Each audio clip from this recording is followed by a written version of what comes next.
So I'm the founder of England Grassroots with my wife Melissa, and we've graduated well over 1,000 people in the last couple of years. I've been training the Massachusetts State Police, who have then been training the police. We've been invited to speak to the orthopedics department of the Women's Hospital on oil. So, we're being taken very seriously, and I probably have more terminal patients than any person I know of. So we're going to go through just a huge thing, but the importance of all around understanding this, it's one big thing. Out of the 1,000 people we graduated, I bet you there are only 10 that I could take medicine from and turn that into oil. Because it's either synthetically grown, not flushed properly, or just of a strength that's not of the quality I actually need, because a lot of our students are just starting. And maybe in a couple of years they're going to come back and they're going to hit me, and we're going to help them all the way. But I see so little good medicine, and you may think you're seeing good medicine, but it's a whole other level when you're trying to shrink the oil. And so we're going to talk a lot about that. And how far are we in? When did we start? Okay, so I want to introduce Paul Brennan.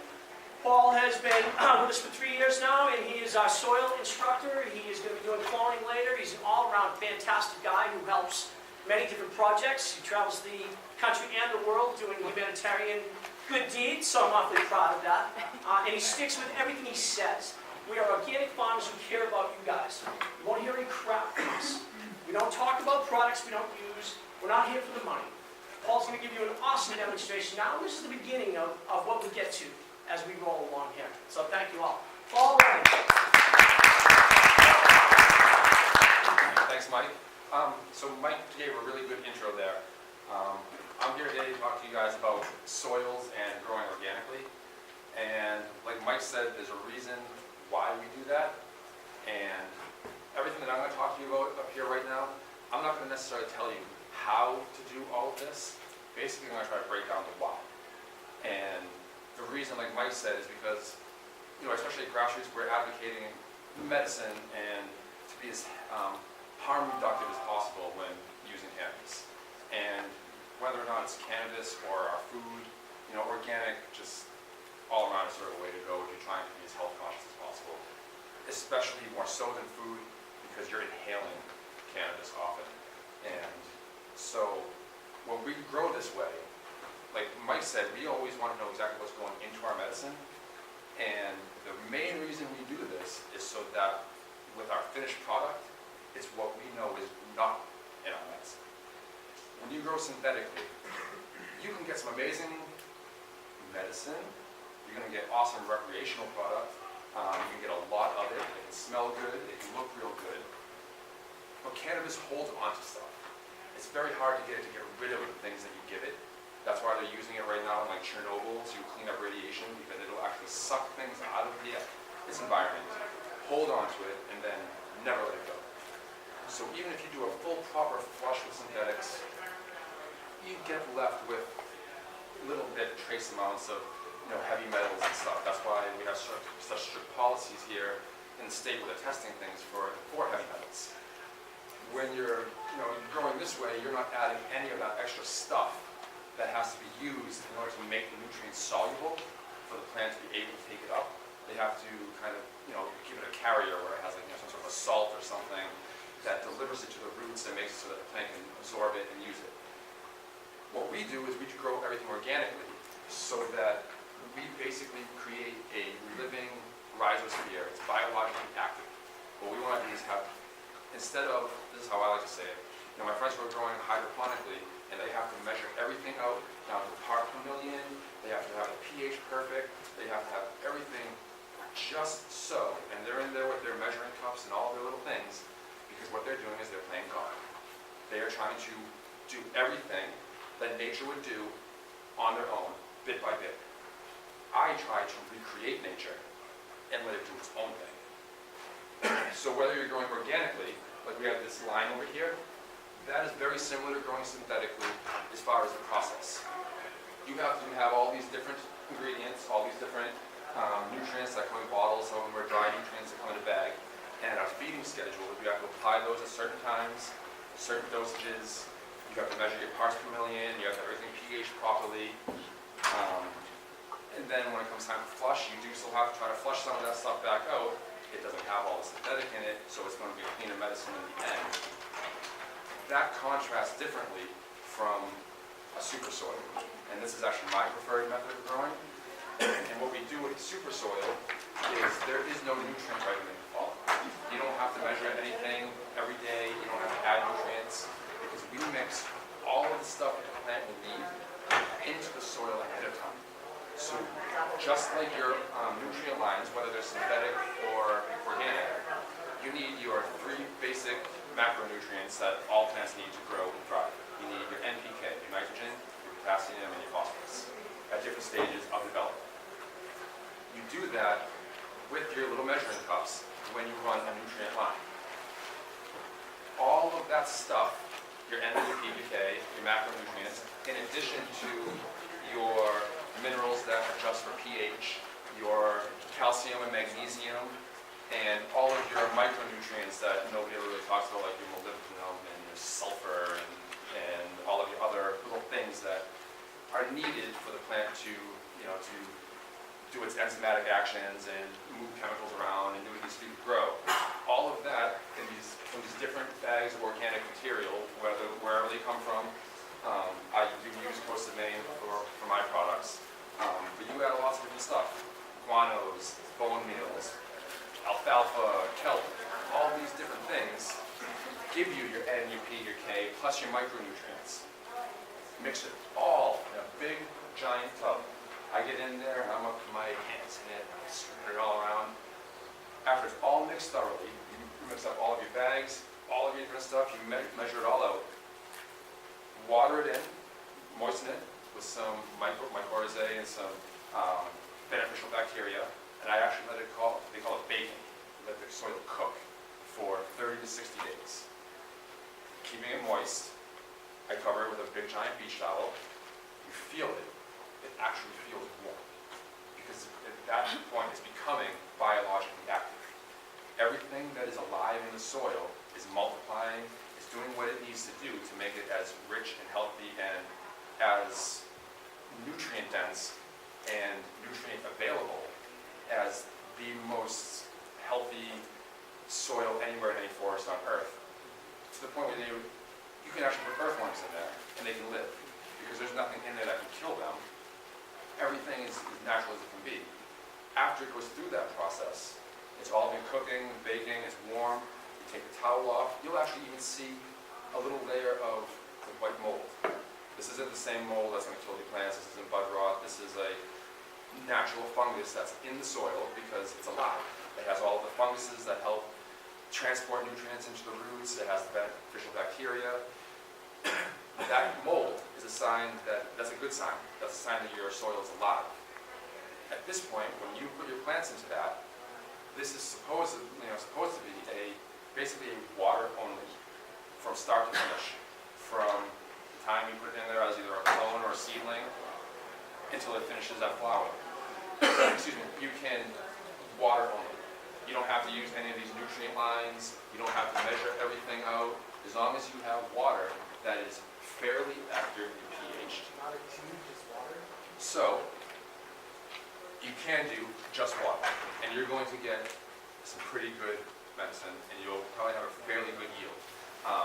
I know some growers who are here today that are actually using this product right here without even amending it and getting a fairly decent yield out of it. Some of these companies now are trying to make their own super soil that come pre-bagged. I just went to the Hynes store, they had those. Oh, it's our super soil. So they do come pre-bagged. Now, those, in my experience, they don't even touch when you make it yourself. For one reason, this gets dried out. This is going to be like dry, fluffy, potting soil. You want that moisture in there. You want it to feel warm. You want everything to be alive in there. So although you can do it from this point with just water only, you can also supplement with something like one of these, like a tea, as far as a tea. These teas that you can brew up yourself with compost and guanos and different recipes that can give you your added nitrogens or phosphorus, depending on what stage of development you're at with the plant. You can add these in on top of it, and that'll give you that extra boost sometimes. So, for instance, even when I grow in the super soil, and it's supposed to be water only, cannabis grows so quickly and like so much nutrients, if you want to try to push out some more yield through a couple weeks in veg, I might supplement with and high nitrogen guano compost tea in order to accelerate my growth rate a little bit. Because although everything is available in there, it's doing everything as naturally as it ever would.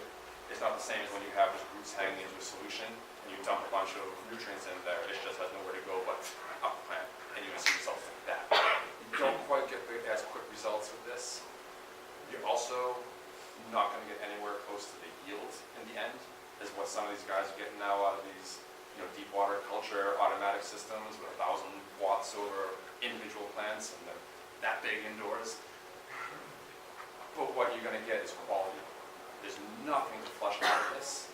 Not only is there nothing to flush out of it, when you do it this way, and you allow the plant to do everything a little slower on its own, doing it as nature intended to do based on the genetics of the plant, the cannabinoid profile, and from my experience, the terpene profile, and you guys know what terpenes are. Terpenes are what give cannabis its smell. And not only do terpenes give it its smell, but they actually work with cannabinoids in our system, not only with cannabinoids, but independently. They have their own healing properties, their own different pharmacologically active things that we do in our own body. But for us, when a bag of healing, we smell that bag, that's terpenes that are exploding out of that bag. Feel goodness, That's my feel friend. goodness. And I've done a side-by-side comparison. I love the smell of skunk. Right? And the skunk is just one terpene. Maybe it smells piney, maybe it smells chemically, diesel-y, all those different aromas that we categorize the different really high-grade strains with. Each one of those comes from a different terpene. The terpene profile is going to be dependent on the genetics of the plant, but how much of that comes out, that can be dictated by your growth. And I've done the comparison where from the same clone, from the same mother, I grew it this way, someone else grew it in a deep water culture. He got 3 times as much as I did, but mine just smelled so much better. And it always burned completely clean. If you're smoking cannabis and you want it to burn just white, gone. If you left a bunch of little black schmeg that you gotta scrape out of your bowl, that's residue from plants that were not flushed properly, and those chemicals that they took in are now left within the plant, and they don't burn off the same way that the cannabis should.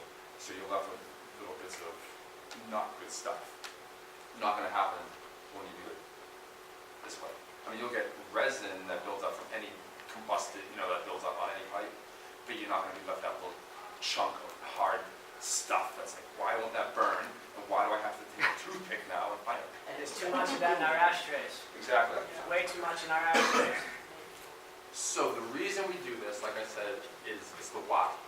If we are either trying to be as health conscious as possible, or if we are a patient who is either self-medicating or we're a caregiver trying to provide medicine for patients, you really want to try to be as clean as possible, especially if we're doing things like concentrates.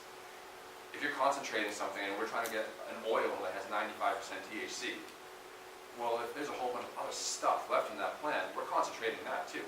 So we don't want anything left in there that we don't want to be giving to somebody who maybe has now a compromised immune system, and we're giving them concentrated things that are really toxic on their own. So when we do it this way, whether we're doing it with a nutrient line or the super soil, we're doing it to make sure that we don't give patients or ourselves things that are really not good to be ingested. Now, whether or not you want to do it either way, that's just up to preference. Personally, if you're a new grower, I'd recommend the super soil. It's a pain in the butt up front because you've got to get in there. You have a place where you can mix it all up in a significant amount that it is going to compost and become active.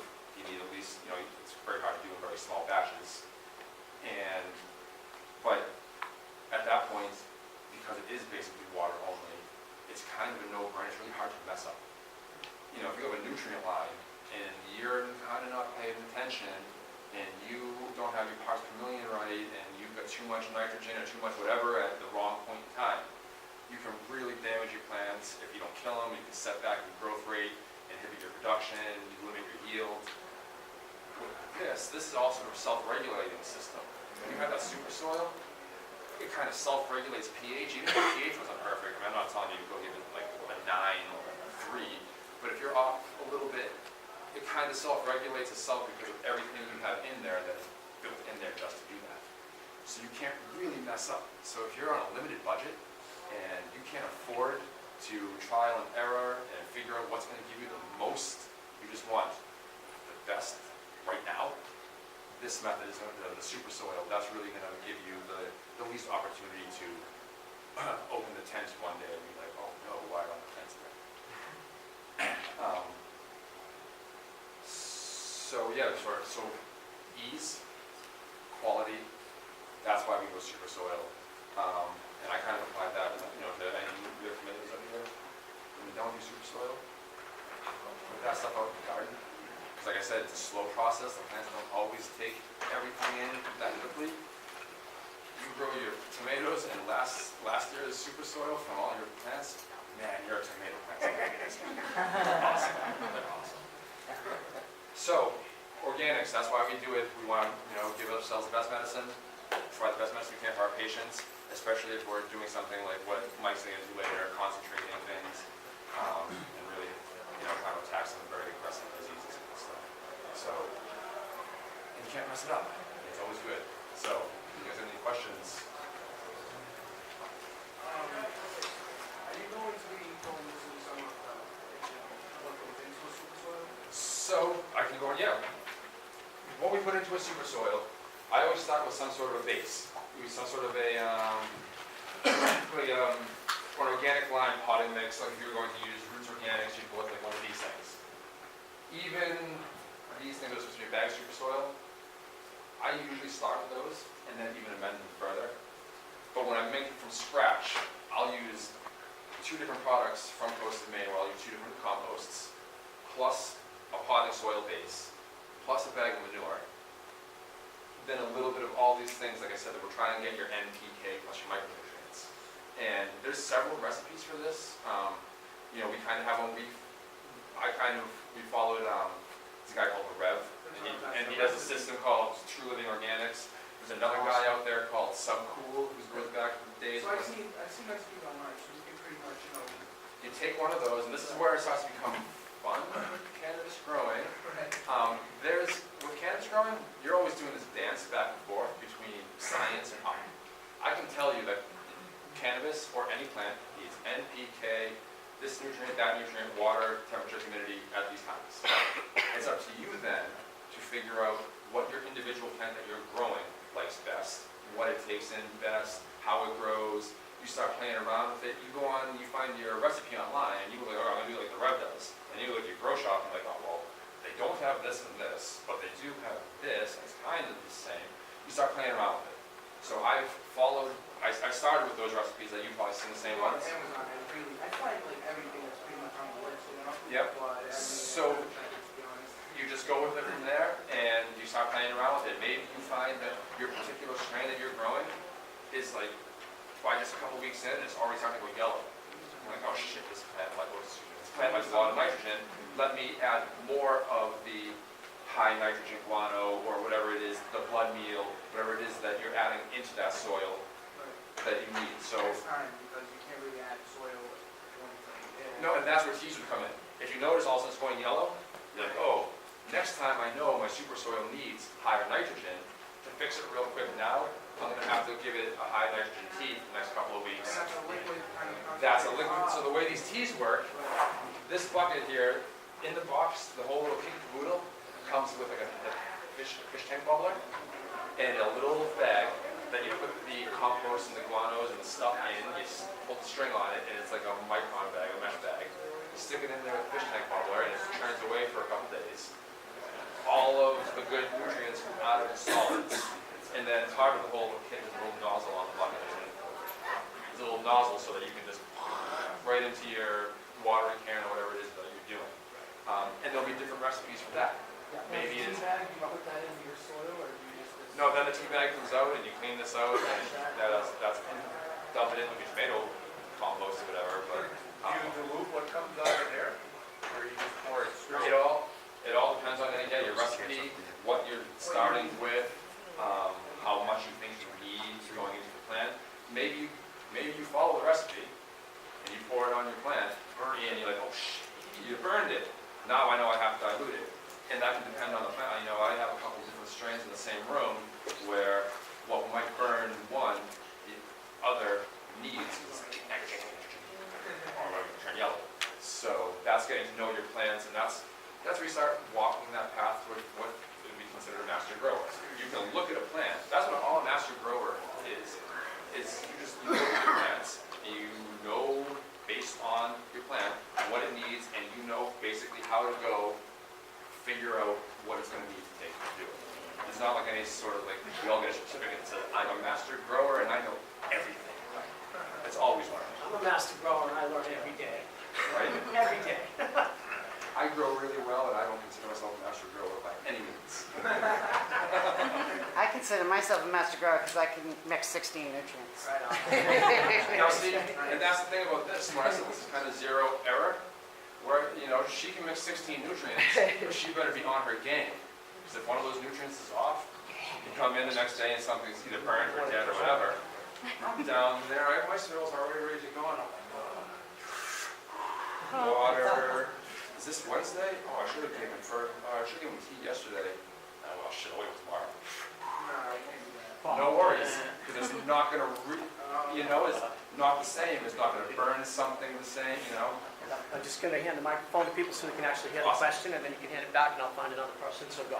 So those of us who aren't fortunate enough to have any sort of fancy RO system or some sort of, perfect well water system, I find myself having to use tap because I run out of non-treated water. When I am using tap, how does that affect my teas? So, I'm glad you brought up the water, because when you're growing this way, water quality is actually of paramount importance. Because when I told you we want to have everything being a biologically active rhizosphere, where it's teeming with microbes and beneficial bacteria and mycorrhizae, which is the funguses that work in symbiosis with the roots of the plant, tap water will kill all of that. Everything. Even if you leave it sitting out, most municipal tap water, I don't know if you were here for the last demo, where Mike was saying, most municipal tap water now doesn't just use chlorine. Because chlorine dissipates into the atmosphere so quickly, they would use a sort of a chemical cousin called chloramine, which doesn't evaporate off, ever. So, unless you're using an RO system on it to get it out, it's going to be there. RO systems are really inefficient, and a pain in the ass, and expensive, and even with a well, so you actually have to have really good water quality for this to really produce really well. Having to use tap water, you've got to go with synthetics. If you know you're going to end up using tap water or with chloramine, you want to do a water study.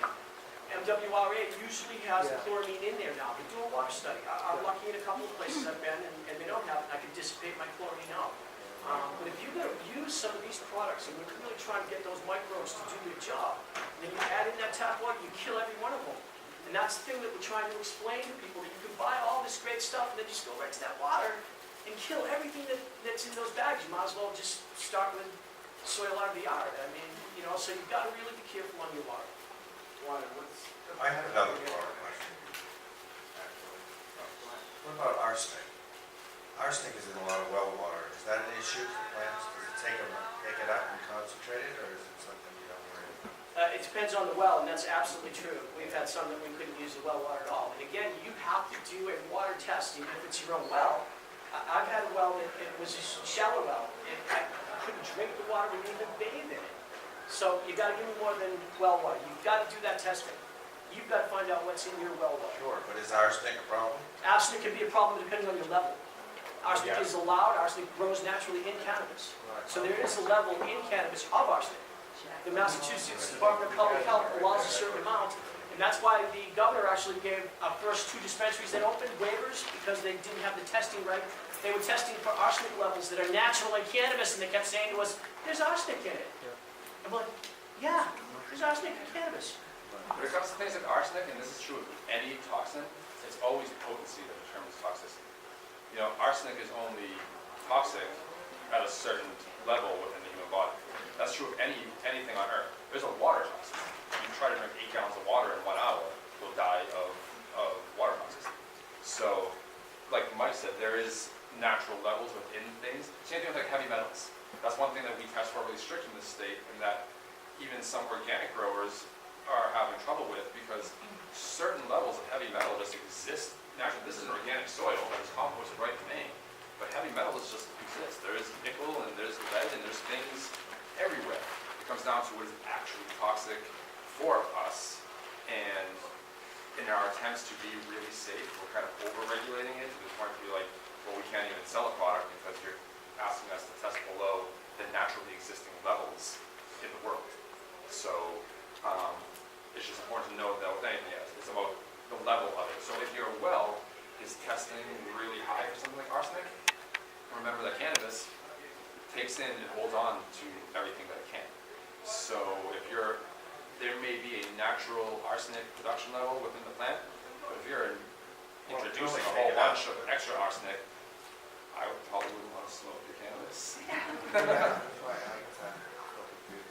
Okay, well, you want to use an RO machine. You do a water testing, see how much arsenic is in there. I know how much I have. Okay. Do you have a PPM on it? Yeah. It would probably would.